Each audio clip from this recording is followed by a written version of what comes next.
So, hi there everyone, this is Paul from Starke CrossFit and John, one of our coaches here, and we're just going to go over common mistakes found in very simple exercises that people do everywhere, and that would be the plank. So an optimal plank is going to help stabilize that midline, which would be your abdominals, to help support the spine. A lot of times when people get into a plank position, they're looking at the time, they're trying to hold it for as long as possible and not really focusing on what they should be. Where are you feeling this? So in this case, John's in his plank. He's in a nice straight line with this. And what we want to do is make sure that there's tension in the abdominals. A lot of times people just look at the clock and they're not worrying about that. They're just letting the hips drop so you can drop. No, maybe not that low. That's a little excessive. Bring them up a little bit. But they're letting those hips drop. They're taking the load on their back. This is something we don't want at all.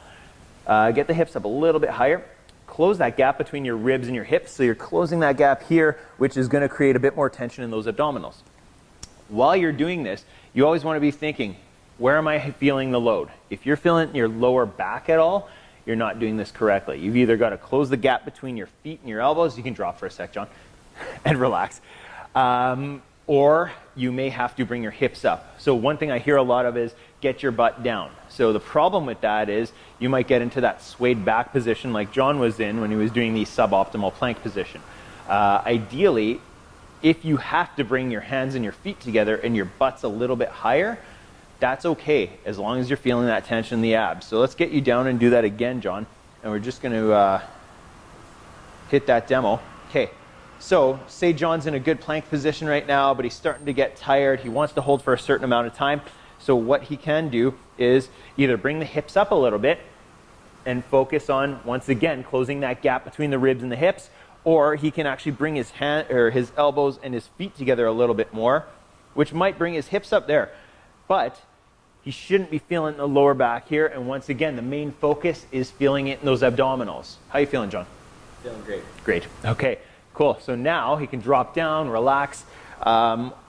The next variation that we're going to talk about is just getting a little bit more activation going on. So he's not just going to be using his abdominals.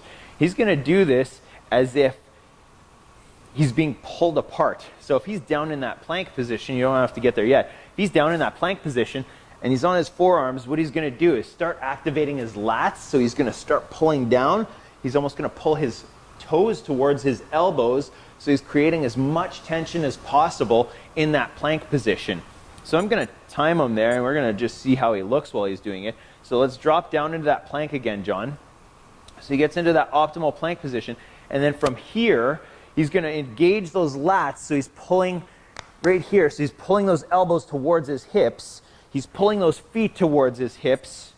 And then from there, you want to picture someone trying to take your hands and pull them away from you. So John's going to make fists as well. Stay as tight as possible. He's going to clench his glutes.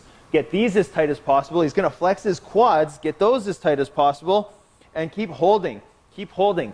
Keep holding. Hips a little bit higher. Keep holding and keep pulling those elbows in. So being a little higher will help you to engage those lats and pull those shoulders down and back. You can tell that he's shaking a little bit now. Butt's a little soft. You could tighten that up. Quads can be flexed. Break. That was 30 seconds. How are you feeling? Okay. So that is a different way of getting a little bit more tension going on when you're holding a plank position. So remember, always want that midline to be tight. These are the muscles that are going to help support that spine, whether you're doing front squats with a barbell, whether you're doing goblet squats with a kettlebell, whether you're picking your kids up off the ground, carrying shopping bags, anything like that. So that was our plank tutorial. Keep it tight. Thanks, John. Awesome. How did that feel, 30 seconds there?